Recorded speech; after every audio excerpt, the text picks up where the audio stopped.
Hi everyone, welcome to my Shoreline Studio. I'm Sybille Muschik, and behind the camera as usual is Joshua Blanc. Now today we're going to be doing more work with Notans, and we're going to do it in a more classical way, if there is such a term for it, with just a black and white image, although the background is going to be colorful.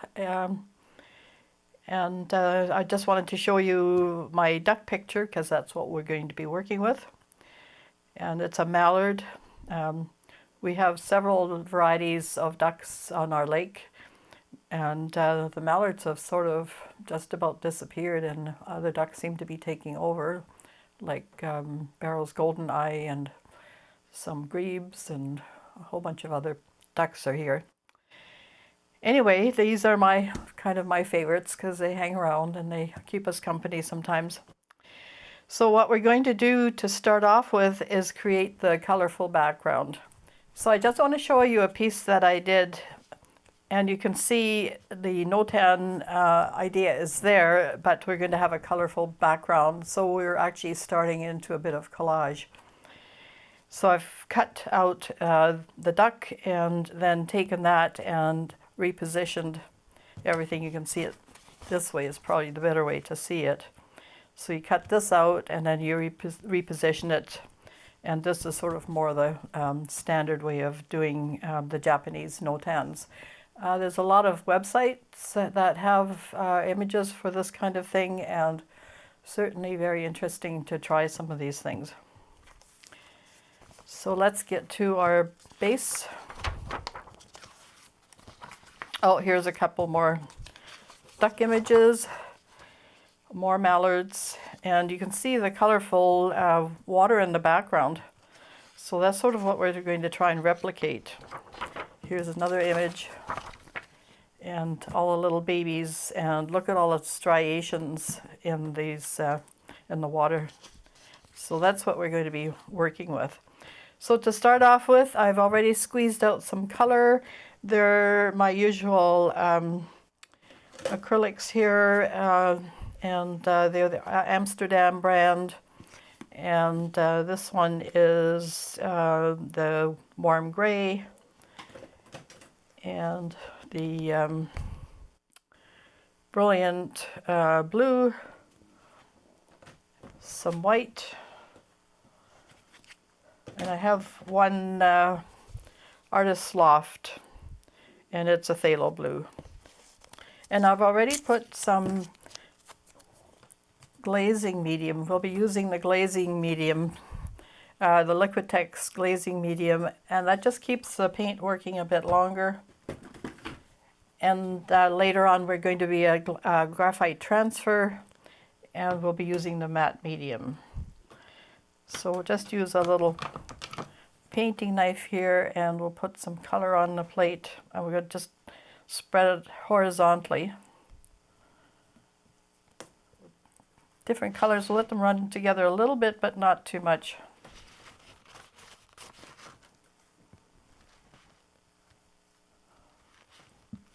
And we'll try for 3 sheets that we're going to be tearing into pieces. A little bit of white.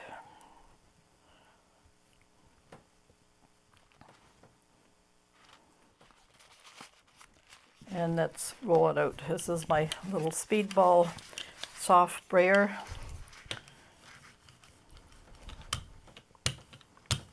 We're not going to mix it very much because we want those different striations. And we might even just wipe the brayer a little bit so they don't mix too much.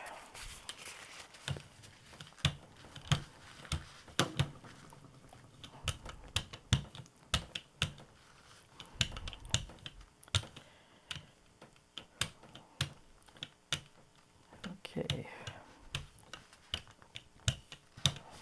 So that gives us a good base. Just roll off everything. So the brayer is ready for the next step.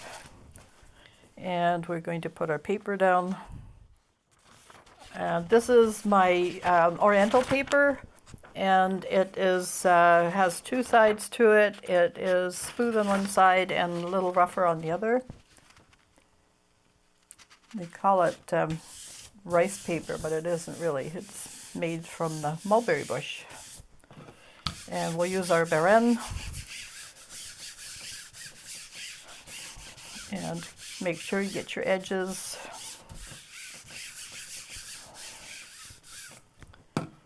I'll be cropping the white parts off so we have it to work with. So here's our first sheet of paper. And we'll just put it on there and you can see. So some nice variations there, and we'll be tearing it in strips anyway. So we'll let that dry.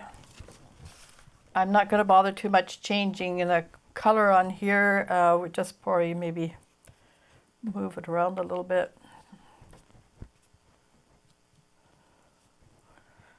I really like this warm gray. Here's more of that blue. We'll put it in a couple of different places. Often on the lake you'll see these variations in the water. You'll see maybe a light area where the light hits it, and maybe the wind is pushing some of it around, so that you see quite a few different colors and wave actions all at the same time. Always fascinating. Josh has written quite a bit of music about things like that, so more white.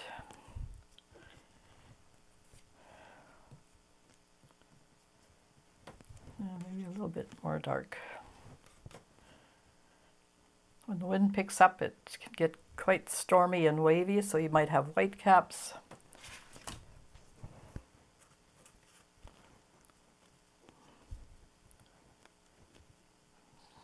I'll mix that a little bit. Okay, that's fairly interesting.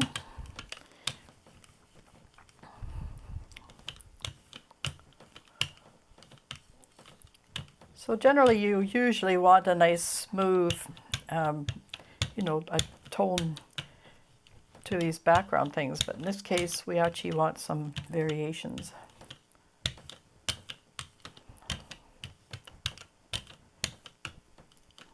We still don't want any globby things either, though. This one is a little more muted. Next sheet of paper. And there we go. Again, the smooth side.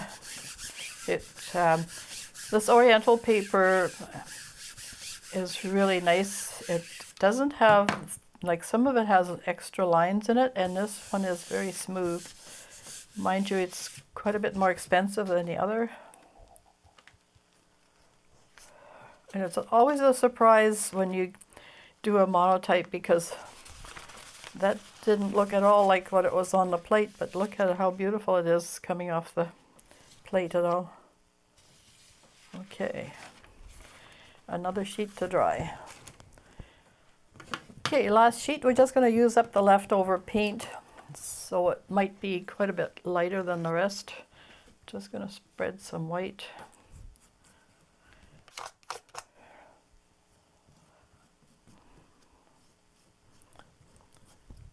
And then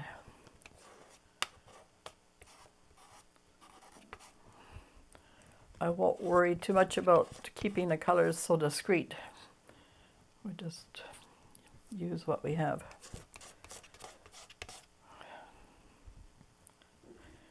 And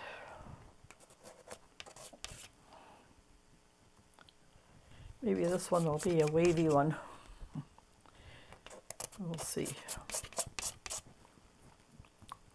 Generally, when I do a session, I have a little canvas on hand, and I use leftover paint on that, and you get some really interesting abstracts.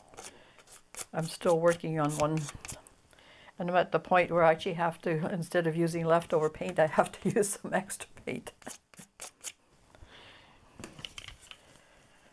So, rolling it out.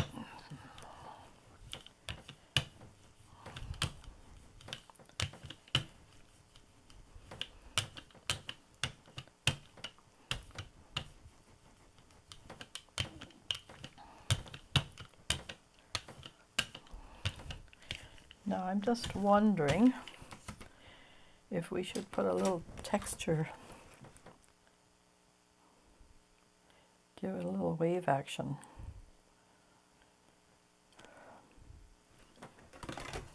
And then just very gently roll over that. We'll see how that prints. Here's our Oriental paper again. And so it's 2 sheets, that might be 2 sheets, yep. Okay. Don't waste it.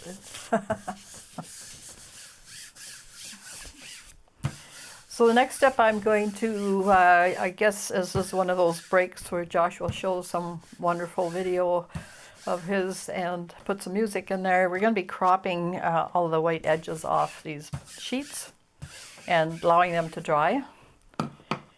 And so grab yourself your favorite beverage, whatever it might be, depending on the time of day. And we'll be right back.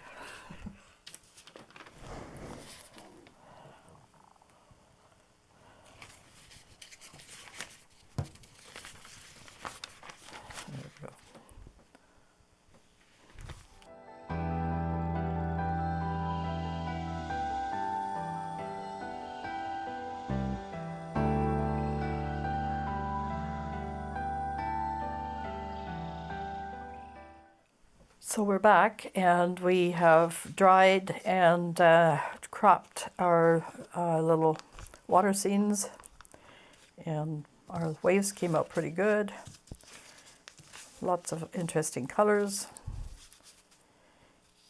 And you often see these colors in the evening when the sun's going down, so it's just amazing the variations in color throughout the day.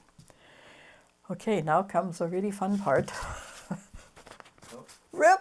Don't do it. Don't do it. So it's all right if you have some white edges. Oh, yes, I suppose it's going to be noisy for the camera, but we can tone it down. So make the strips not the same size, like some thinner, some wider.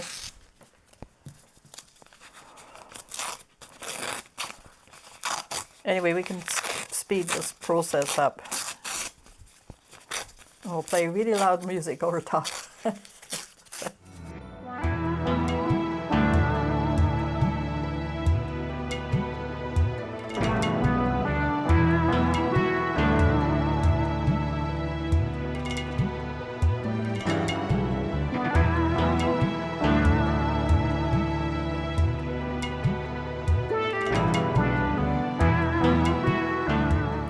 All right, now we have all these wonderful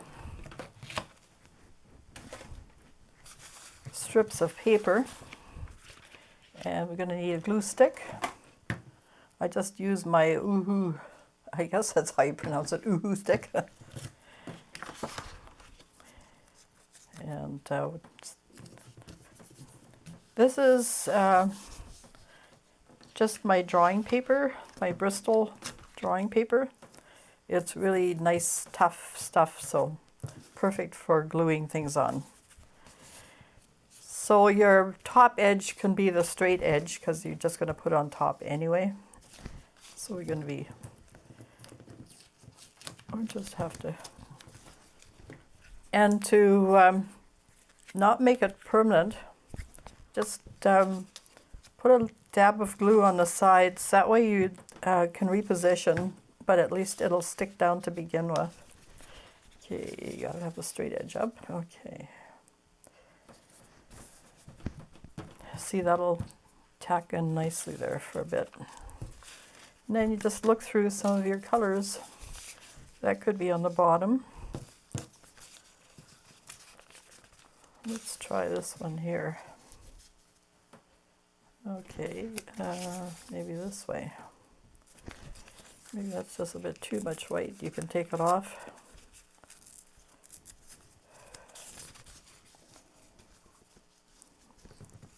We'll tack it down just to position.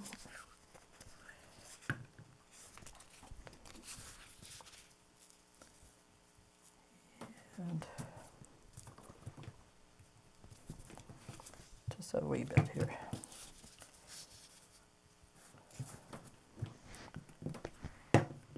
Okay, maybe a wavy section. And you can overlap quite a bit if you want, you know, to make it thinner or bigger, whatever you want.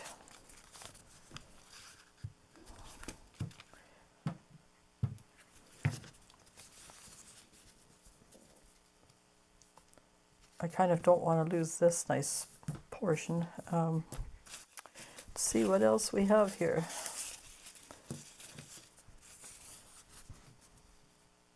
Maybe darker.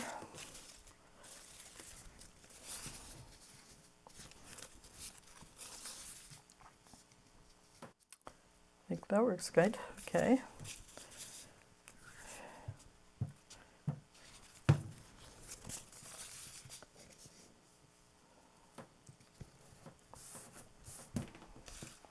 And keep working away until you have, you know, what you want for your composition. Maybe I'll rip this one yet.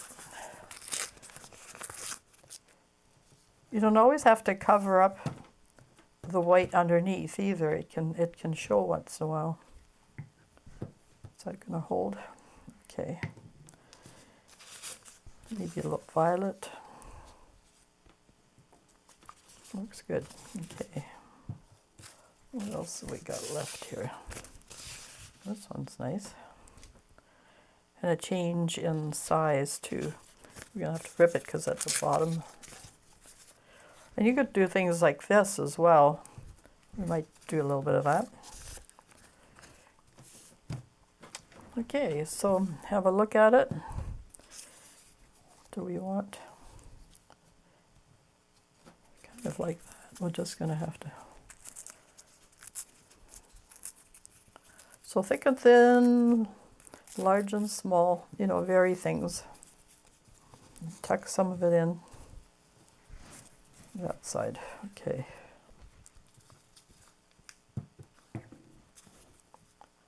Just going to hide that edge.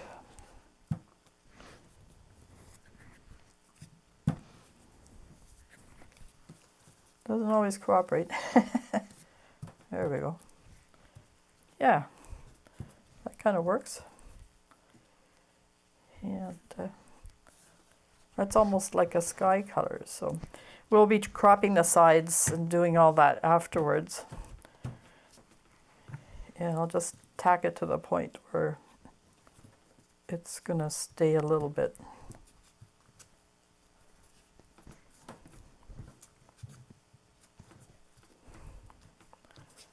Now that we've established where things go.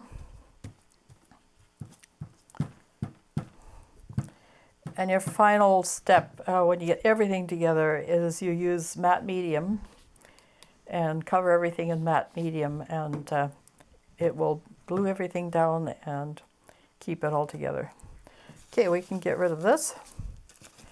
Next step is our graphite transfer. So we're just going to clean up here a little bit, and we'll have a small interlude, and we'll get back to you in a second.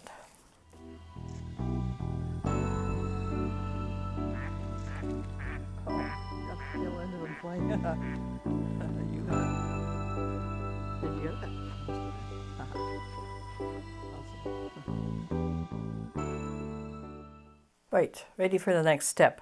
I'm just going to redraw my little duck drawing I had, and just reinforcing the lines, making sure that graphite transfer is going to work.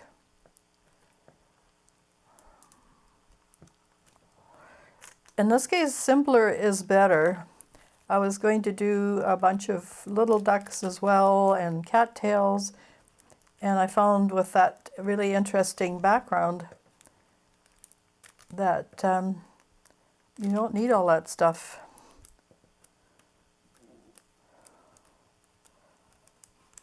It's very effective and graphic, just as a simple Notan.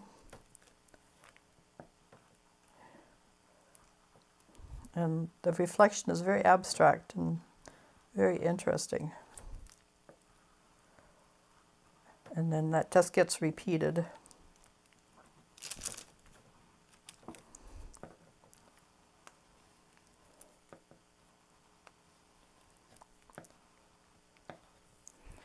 Right, and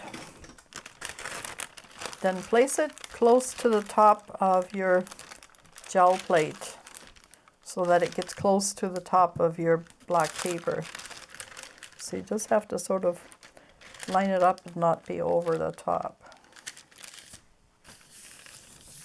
Okay.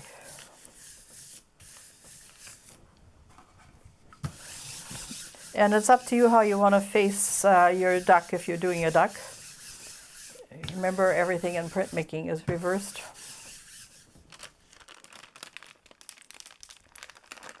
And we're going to have, and believe it or not, you can transfer onto black paper. So again, place it near the top. And I'm using it this way because we have a long sheet. Let's just go back to our, you see what I mean? And we have to have this Notan, this image become a Notan down here, so we need that extra space. So it's going to be like this. So line it up. Whoops, we forgot something. I always do this. You have to put your medium. I was going to tell Josh to remind me, don't forget to put your medium on. Well, now you know. This is easy to do. Otherwise, nothing will transfer. And it has to be the matte medium for some reason.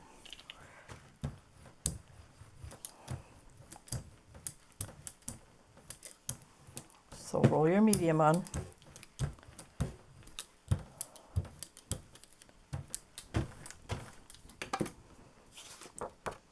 And then position on your paper.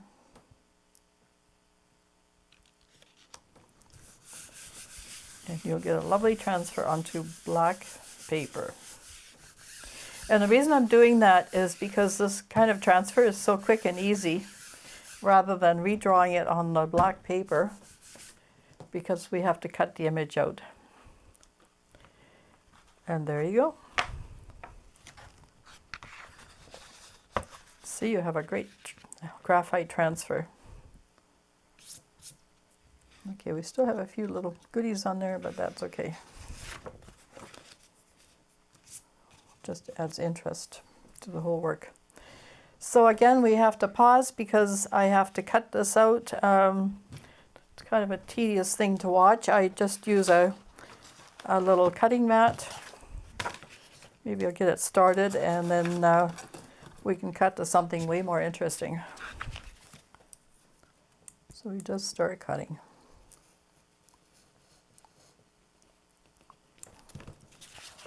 And turn your paper as you go.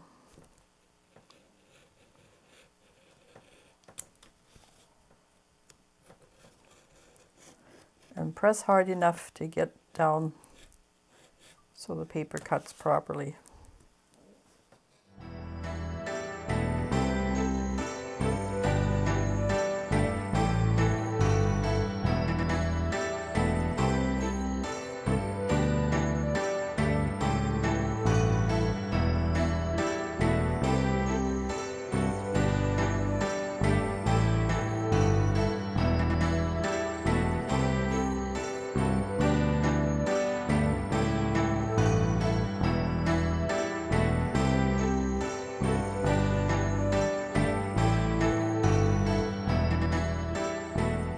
So we've taken a few steps off camera, the cutting, and which is just tedious to watch anyway. We're going to run through it quickly. And now we have the Notan part of it. We're repeating the pattern, but in the opposite color. So, and trim the edges, and now we're going to glue down the final piece here.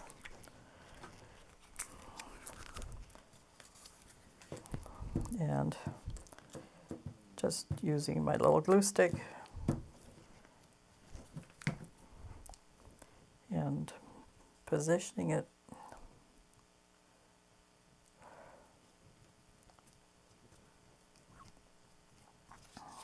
And then our duck.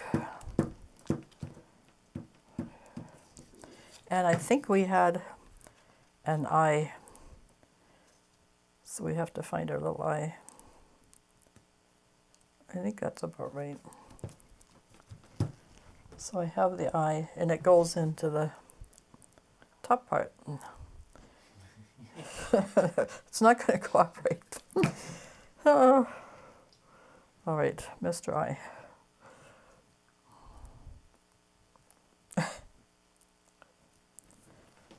But it really adds that final touch, doesn't it? So, there we go. So now, which side do you like better? This is the duck as the negative shape, and here's the duck as the positive shape, going in the other direction with a little eye. So let me know. Don't forget to put lots of comments on our site. We've actually been getting some great comments. Just love it. And whatever help you need with art supplies and so forth, I'm always willing to give it a shot. I answer as much as I can, you know, on our YouTube videos. And show me your work too. Have fun with this. Take care of yourselves and your families as always, and enjoy your travels if you get a chance to. We'll see you again here another time at Shoreline Studio. Don't forget to like and subscribe, and we'll catch you later. Bye for now.